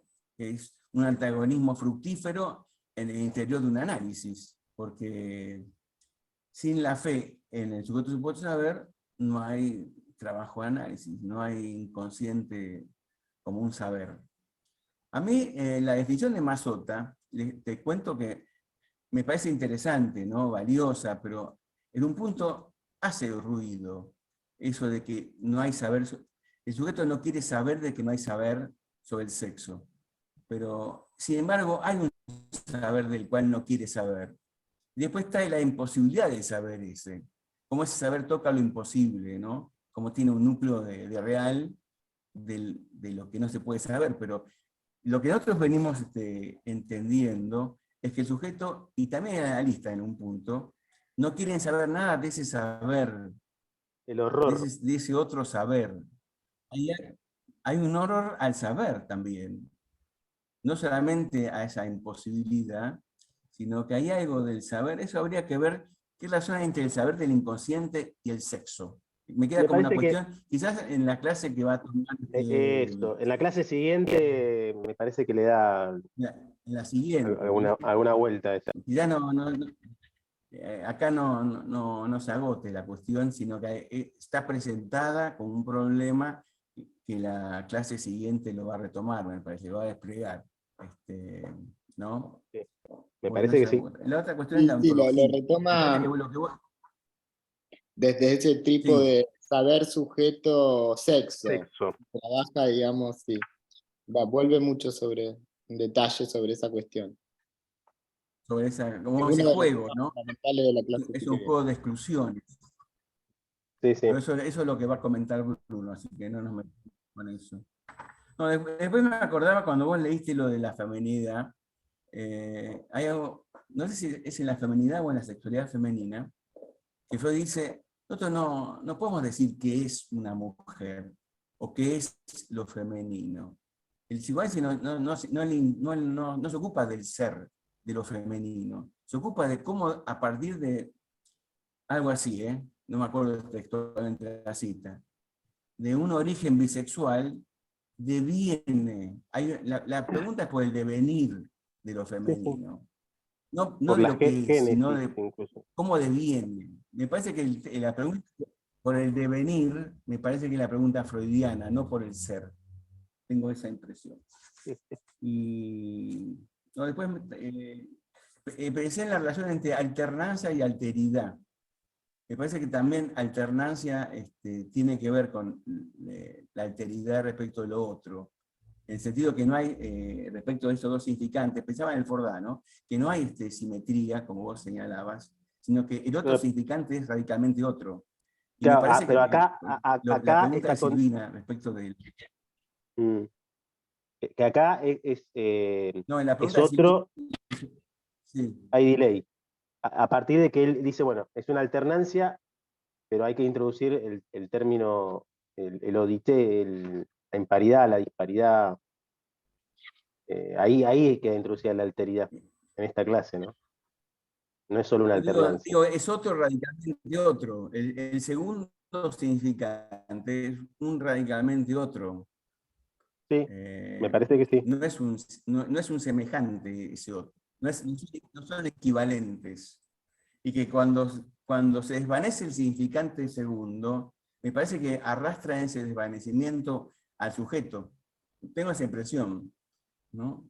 Que en ese desvanecimiento hay también un desvanecimiento del sujeto. Y eso tiene que ver con que el sujeto es puntual y evanescente. No hay sustancia en el sentido de lo que permanece. El sujeto no permanece, no dura. El sujeto del inconsciente no dura, ¿no? Es puntual, aparece desapareciendo, así lo hemos leído, ¿no? En esas paradojas, aparece desapareciendo de lo dicho, es puntual y evanescente, no permanece, no dura. Entonces, quizás tenga eso que ver con la interpretación, como vos decís, la diferencia entre comprender y sorprender, ¿no? La sorpresa tiene que ver con algo instantáneo, me parece, de la En la interpretación. clase que sigue vuelve sobre esa Bueno, no sé. cuestión, distingue la sorpresa de lo Después inesperado. está bueno lo que la singularidad esté respecto de la relación del sujeto con la falta. Que hay algo singular en la falta, ¿no? Le falta la palabra que cuando comienza la clase. Y algo que deberíamos ver en algún momento es de qué manera el nombre fantasmático tiene por función recubrir, obturar, negar esa falta. A mí Ese me quedó la porfirismo. impresión, tal vez ustedes tengan más elementos para ver esto, pero que es crítico con el modo en el que trabaja Leclerc el Port de Shelley. ¿No les parece? Ese Sí. este nombre secreto al que llega supuestamente Leclerc. No sé, habría que revisar eso. En el seminario 11 que habíamos leído, ¿se acuerdan? Pareciera ser incluso es como en la consecuencia de la interpretación. Dice, la interpretación es significativa, pero apunta a la producción de un sinsentido, de un nonsensical, donde ubica ahí el porcelí. A Acá le da mí, una vuelta más y lo ubica, ¿no? yo leí el texto de Leclerc y él lo terminó ubicando más bien como un nombre secreto del sujeto donde se agota el término último. Me parece Bueno, un acá me problema. parece que tiene una función de negación de la falta, ¿no? Esa nominación fantasmática está destinada a suturar una falta, la falta de un Mm, significante. Así ¿no? ¿No está así planteado en la clase? sí, me preguntaba también si, No, no, sí, a ver quién más quiere. Está Diego y después Adri Bueno, y Jorge. ¿Qué tal, Martín? Bueno, buenísima el comentario, che, muchas gracias. Me aclaró mucho sobre todo la parte de la lectura del sofista, porque yo también la había intentado, pero fuera de esta cuestión de la oposición significante, digamos, y cómo todo el diálogo se arma a partir de oposiciones, viste, entre una cosa y la otra, y después se queda con una y de esa saca dos, y de esa saca dos, ¿no? No había captado esta cuestión del otro, no me terminaba de cerrar. No, pensaba en esto que retomaba Claudio recién, del un significante y el otro significante, que vos también traías en algún momento la cuestión del sexo en relación a eso, ¿no? Entre un sexo y el otro sexo. Me lo había notado como pregunta, como cuestión, ¿no? Si ese un significante y el otro significante se podía verdaderamente homologar a cuando Lacan empieza a hablar de un sexo o el otro sexo, ¿no? Porque en un caso queda claro que se trata de significantes, un significante, otro significante. En el caso del sexo, no es tan seguro, digamos, ¿no? Es un sexo, el significable, y el otro sexo no se define ya por el significante, ¿no? Digo por cómo Lacan después va a trabajar la cuestión del otro sexo en relación a lo femenino, ese otro sexo no sería de naturaleza significante, ¿no? Como que hay acá me parece que esa dimensión no está elaborada. Me parece que sí que queda muy cerca esa, la oposición, lo que llama acá la oposición del sexo y la oposición significante. Claro, pero, ¿viste? Pero por lo que vos leías de la oposición, de la díada, ¿no? Que se sostenía Mm, en una radical oposición del sexo y que de eso no sabemos nada, ¿no? mm. Me parece que algo de ese no sabemos nada lo deja al sexo por fuera del campo del significante, justamente. No, Porque sí, lo que se puede saber con el significante, digamos. No sé, a lo mejor me estoy adelantando años a lo que después Lacan no, trajo con el otro sexo, no, pero me parece que por no, no eso, son dos, no son dos paridades o no, dos me parece, oposiciones, ¿no? hay lugares en la clase que pareciera que Lacan está proponiendo que esa oposición o esa diferencia sexual no puede más que leerse en la oposición significante que constituye al sujeto como tal.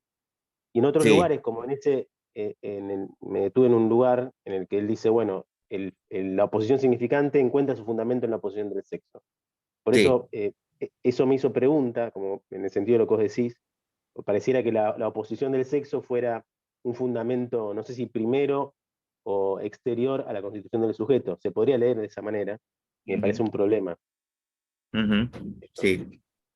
No, y después lo otro que es en otro orden, una ocurrencia, pero vieron cuando cita el poema de Breton, no sé si a ustedes les Mm, pasó, digamos, pero a mí me evocó rápidamente el poema de Pizarnik, donde ella dice exactamente lo contrario que Breton, ¿no? Porque Breton dice las palabras hacen el amor, ¿no? Y hay un poema conocido de Pizarnik, ¿no? En esta noche, en este mundo, eh, que recién lo buscaba porque tiene varias cosas interesantes para nosotros y para la clase, me parece. Se los recuerdo, porque si no tienen presentes, decía Pizarnik, ¿no? En esta noche, en este mundo, las palabras del sueño, de la infancia, de la muerta, nunca nunca es eso lo que uno quiere decir. La lengua natal castra. La lengua es un órgano de conocimiento del fracaso de todo poema, castrado por su propia lengua, que es el órgano de la recreación, del reconocimiento, pero no el de la resurrección, de algo a modo de negación, de mi horizonte de Maldoror con su perro, y nada es promesa, entre lo decible, que equivale a mentir, todo lo que se puede decir es mentira, el resto es silencio, solo que el silencio no existe. No, las palabras no hacen el amor, hacen la ausencia. Si digo agua, beberé, si digo pan, comeré, en esta noche, en este mundo, extraordinario silencio el de esta noche, lo que pasa con el alma es que no se ve, lo que pasa con la mente es que no se ve, lo que pasa con el espíritu es que no se ve. ¿De dónde viene esta conspiración de invisibilidades? Ninguna palabra es visible. Nada, quería aportar eso nomás. Muy linda la poesía de Pizarnik. Sí, muy linda y muy trágica, Muy trágica. la verdad. Es un Sí. contrapunto interesante con Sí, las... trágica y también de algún modo rebatiendo, si se quiere, el optimismo de Breton, ¿no? Porque me parece que en esa idea de que las palabras hacen el amor hay optimismo, ¿no? Entiendo que las Sí, palabras pues no creo que curan, ¿no? Pizarnik no tuviera presente a Breton cuando lo dice, porque es muy... Sin duda alguna, no, está discutiendo con él y lo está rebatiendo con una crueldad, hasta diría, muy, muy, muy impresionante, ¿no? Ujú. Adri, y está también después Daniel. Y yo ya no sé ni qué iba a decir, porque con esto que me trajo, digo, tenemos que poder algo, che. Si no, es complicado. ¡Paren! ¡Paren! Claro. Pizarnik se terminó Bueno, hundiendo. voy a tratar de volver. Lo mío era mucho más específico. Bueno, agradecerte, Martín. Extraordinaria la presentación. Es como si hubiésemos leído 2 clases en estos 2 encuentros. Bueno, yo te quería preguntar a ver qué pensás de esto. Ya que trabajaste tan detalladamente y tan articuladamente lo del sofista. Porque yo no había entendido qué quería decir en la página 272, cuando habla de la introducción, necesita de la introducción del otro como tal, y dice, dando cobijo a todas las prestidigitaciones del sofista, se necesita que el no ser sea instituido como otro, no como contrario, sino como otro, no como lo contrario, para que el sofista pueda allí ser rechazado.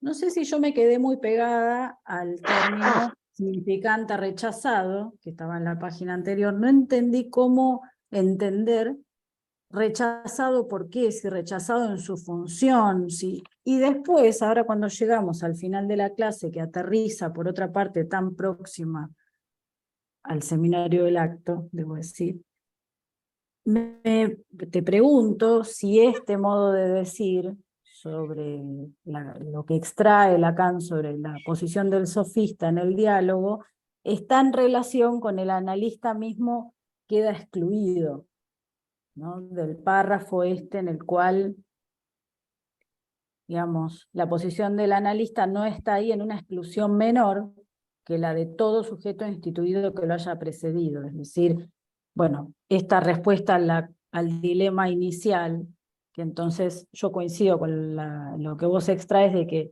el significante que provee el analista en la interpretación no puede ser de ninguna manera el significante faltante, ¿no? Sino la falta en sí.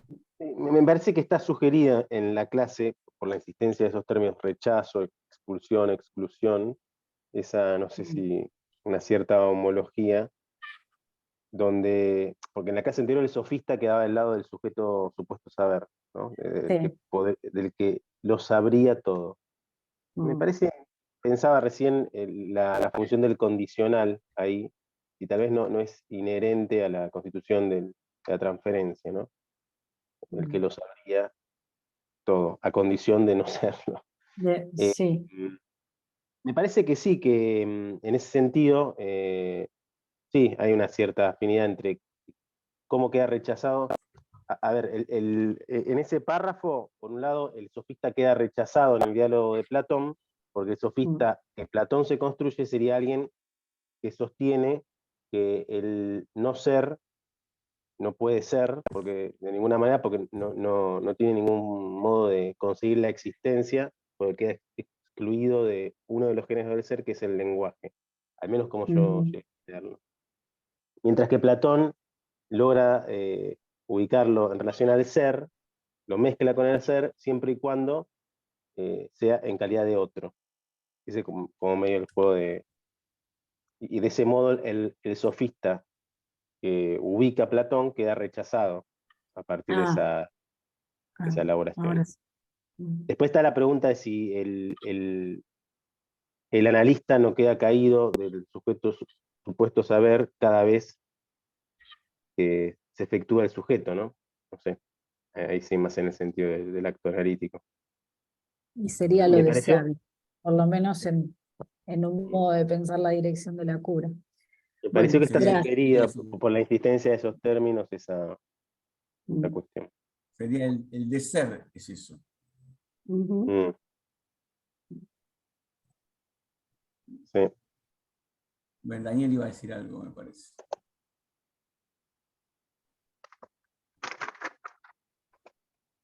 ¿No estaba Jorge primero? Jorge Sánger, ¿no? Ok. Yo quiero retomar varias cuestiones, Martín. Me gustó la definición que dijiste, la interpretación repite la falta. Mm, En ese punto me acordé que en el yo y el ello, Freud también se pregunta lo mismo. Y Freud intenta una respuesta y dice que interpretar es interpolar, intercalar entre dos representaciones una nueva. Me parece que esa idea interpolar, intercalar, la podríamos trabajar en relación a la imparidad, a la alternancia, y que esa nueva interpolación entre dos,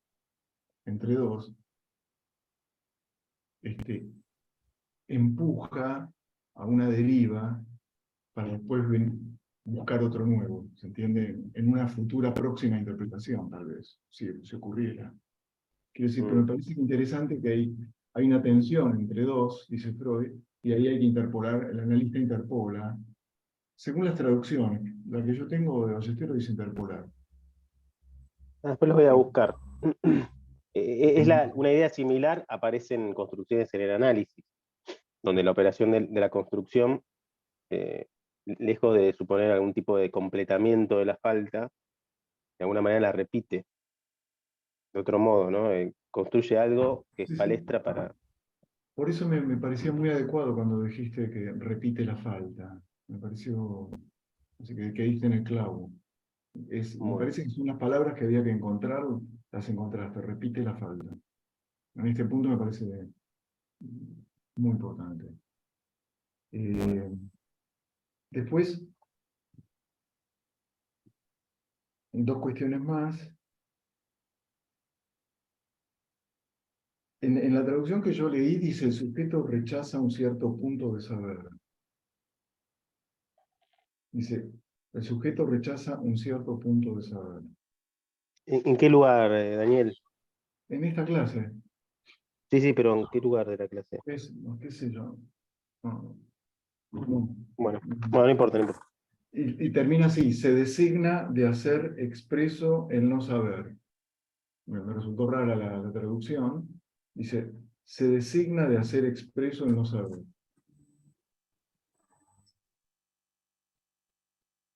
Mira, no, no sé, no leí esa versión. Dice, el sujeto es el que evita el saber del sexo. Sí. El sujeto es el que evita el saber del sexo. Y agrega, porque el sexo es el signo de la muerte.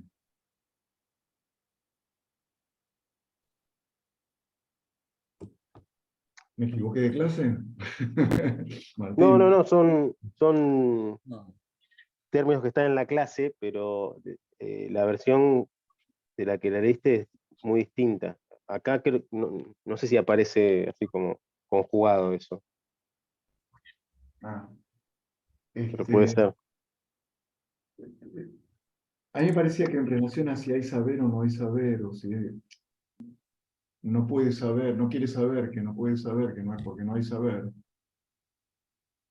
Me parece que está bien esa definición de Mazzotani, porque justamente el límite de ese saber es la muerte misma, ¿no? Que el sexo es sinónimo de muerte, signo de muerte, dice. Este es un punto clave. El sexo es signo de muerte. El orgasmo es signo de muerte. Yo creo. Y en ese punto se me ocurrió también esa frase que aparece en Posesión del Inconsciente, que es el sujeto ataca a la cadena, cuando habla de alienación y separación. ¿Se acuerdan que cuando Sí. Adriana lo trabajó, lo vimos eso también? O sea, a mí me parece interesante retomar esa discusión, porque si no, el sujeto es alguien activo o es alguien pasivo respecto de todo este trabajo del significante. Porque hay un punto, me parece, que los tiempos de alienación y separación llevan a esta oscilación entre actividad y pasividad, de pasividad a actividad, donde se rechaza activamente algo, ¿no? Es el que evita el saber del sexo. O saber algo del sexo podría ser la traducción tal vez, porque es una complejidad la traducción de este seminario. Entonces me parece que hay una actividad del sujeto respecto a esto, que no es alguien al que le pasa cosas por los significantes que dan vueltas por ahí, sino que hay algo de actividad y esta actividad tiene que ver con rechazo porque pone en juego la muerte. Y si decimos la muerte, es la castración. Y es ahí, me parece, donde se inserta el tema de un cuerpo y otro cuerpo, y la diferencia de los sexos, entre un S1 y un S2, o un significante y un otro significante, o un otro, con mayúscula, que es hétero, y ese hétero implica la presencia de la castración. Entonces me parece que ahí los cuerpos se hacen carne del significante. Y ahí me parece muy interesante ese punto. O si no, los significantes dan vuelta por el mundo y uno ataja a uno, ataja a otro. Me parece que no es así. Que primero una actividad del sujeto. Segundo, que esos significantes se anclan en la diferencia sexual, donde hay algo en el cuerpo del otro que implica hétero, otra cosa, algo más allá. Incluso para la mujer misma, ¿se entiende? En esa diferencia, que es lo que plantea Freud, ¿no? Como roca.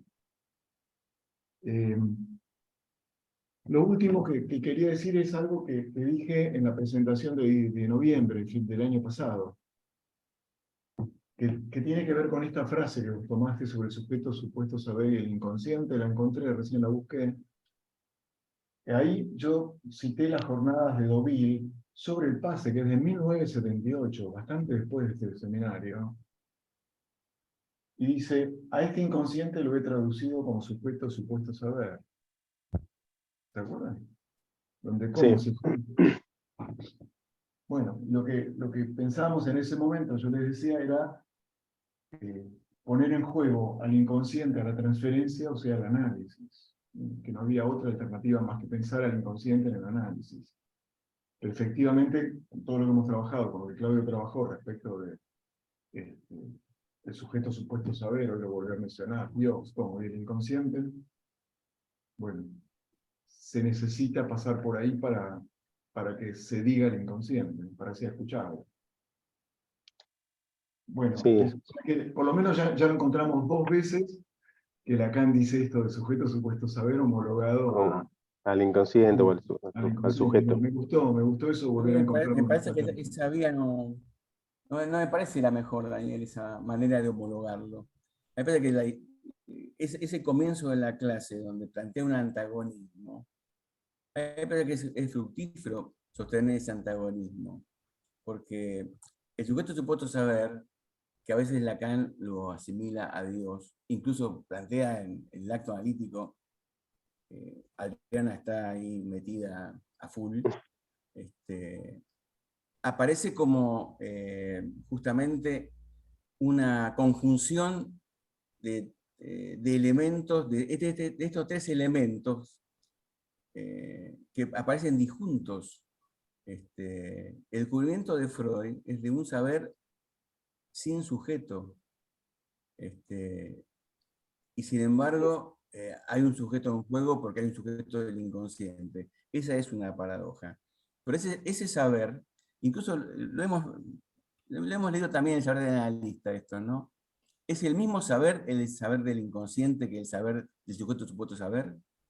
En el acto analítico habla de un saber idealizado, el que sostiene el analista, porque es un saber que podría responder por todo, cercano a lo que Martín planteaba al principio, de la idea del sofista, del que puede todo, del que sabe todo, el que puede enseñar todo.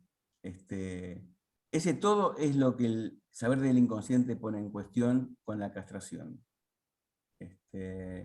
Incluso leía a Martín la diferencia, esa cuestión interesante, ¿no? El psicoanalista es la presencia del sofista en nuestra época.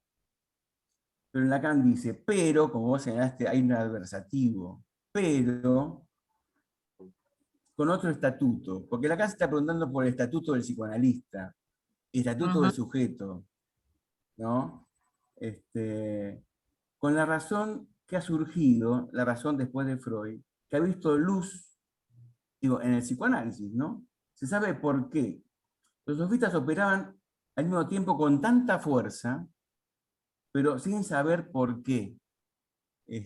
Hay que leer, por ejemplo, vos Martín decías leer a Gorgias, ¿no? Hay que leer el elogio a Helena. Es impactante la proximidad que tiene el sofista con la hipnosis, con lo que es el poder de la hipnosis o de la psicología de las masas, ¿no? El sofista. Pero no puede dar razón de su fuerza. Es lo que Freud dice de la psicoterapia. Trabajo de practicones. No pueden dar razón del origen de esa eficacia. De su poder. Y no pueden dar razón del inconsciente y de lo que es la transferencia, como fundamento de esa eficacia. En eso no, el psicoanalista es el sofista en nuestro tiempo, a condición de que incorporemos el descubrimiento de Freud respecto del saber del inconsciente y de lo que es la transferencia, por lo menos esas dos cosas. Y está el tema del sexo. A mí me parece que la diferencia entre género y sexo tiene mucha importancia, me parece a mí. Incluso por las discusiones actuales sobre las teorías de género y el sexo, ¿no? Que me parece que Lacan habla del género en términos de oposiciones significantes,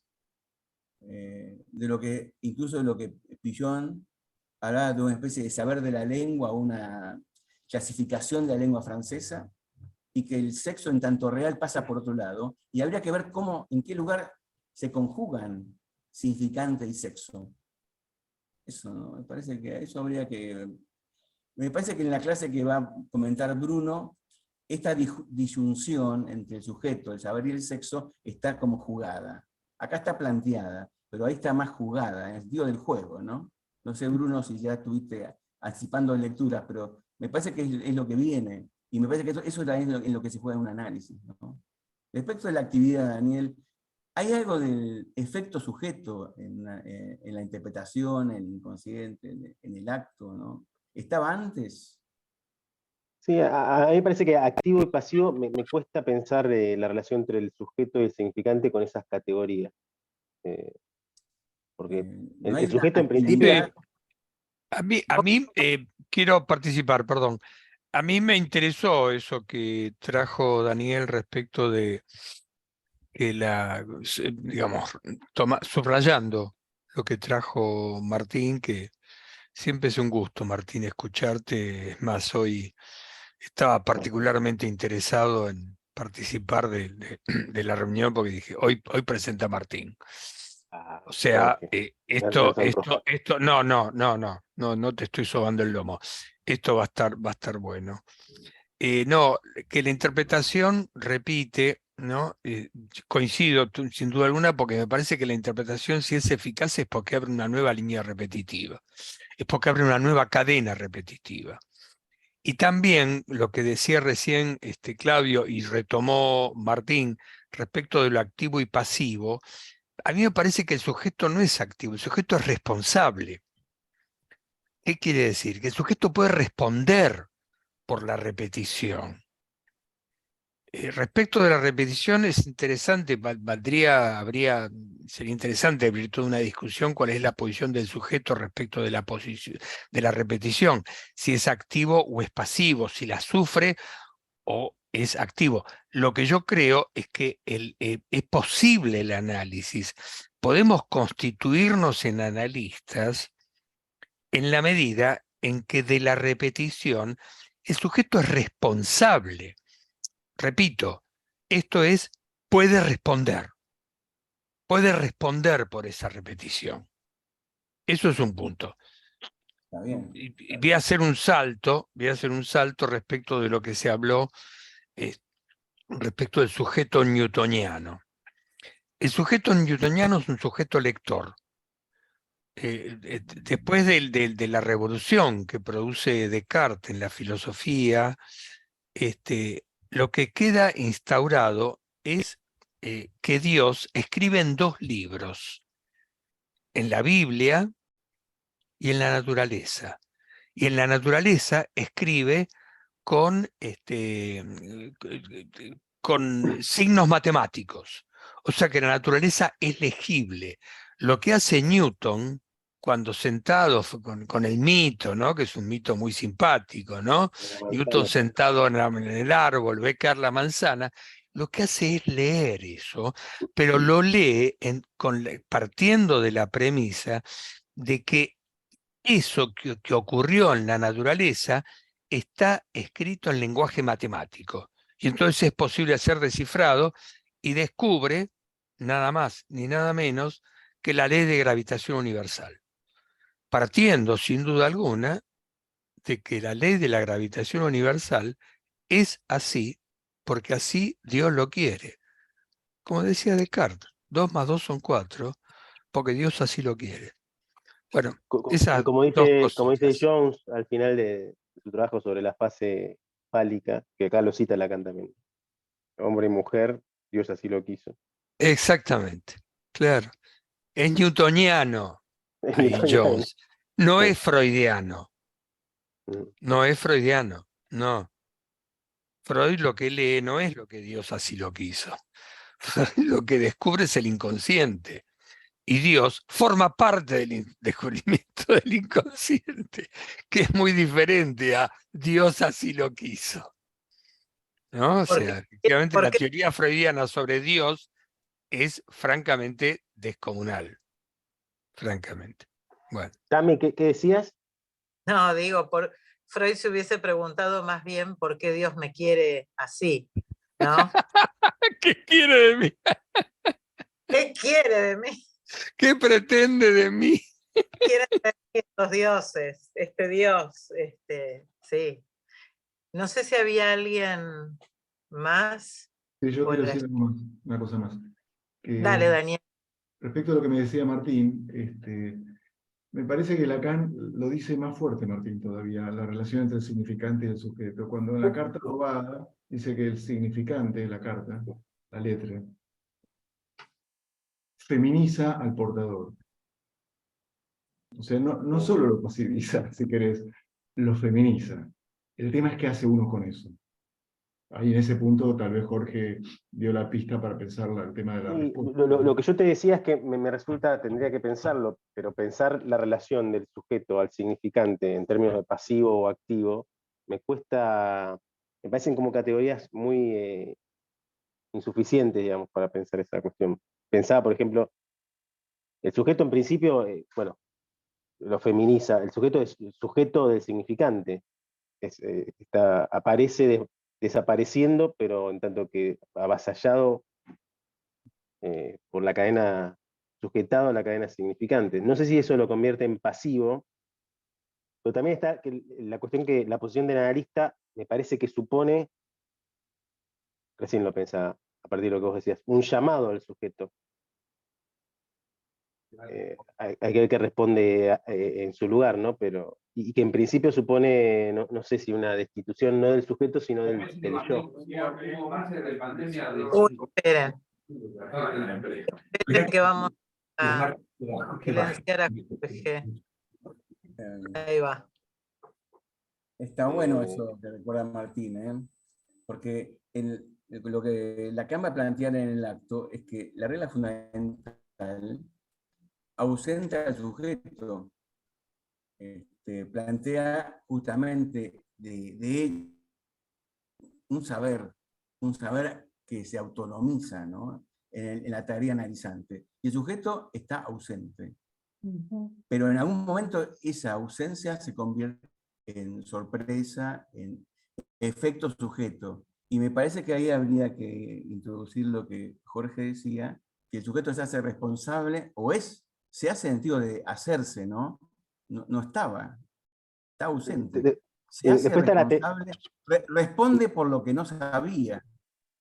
Me parece que la definición de Mazota, no voy a ser antimazoteano, para nada.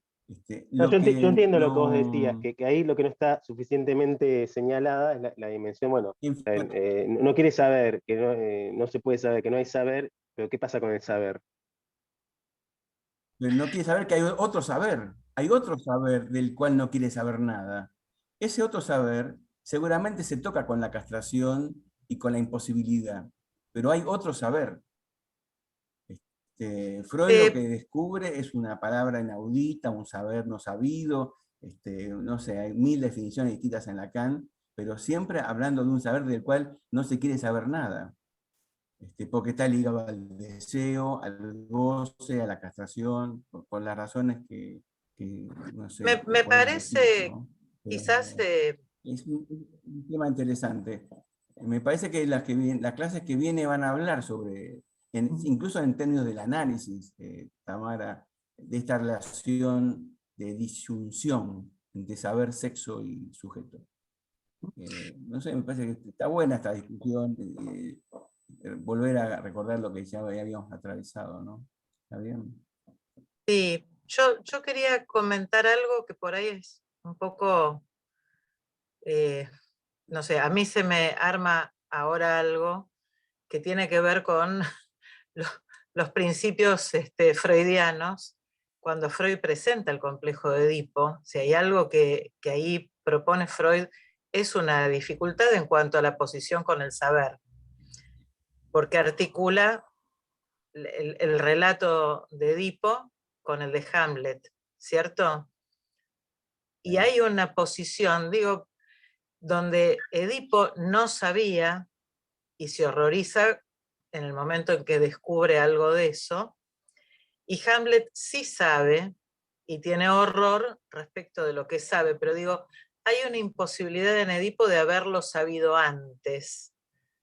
Hay una posición, digamos, son posiciones diferentes respecto del saber, y me parece que lo interesante es que Freud inaugura ahí algo que pone en juego justamente al sujeto, al saber y a la posición del analista respecto, en ese texto, de los sueños, y como decía Jorge, uno los interroga y supone un responder ahí en la asociación del paciente. Pero digo, Freud de entrada propone esta dificultad respecto del saber que pone en juego. Sí.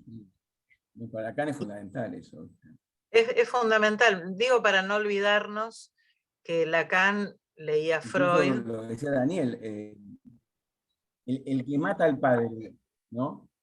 Porque hay un acto que no, el acto se produce sin saber, ¿no? Hay un acto.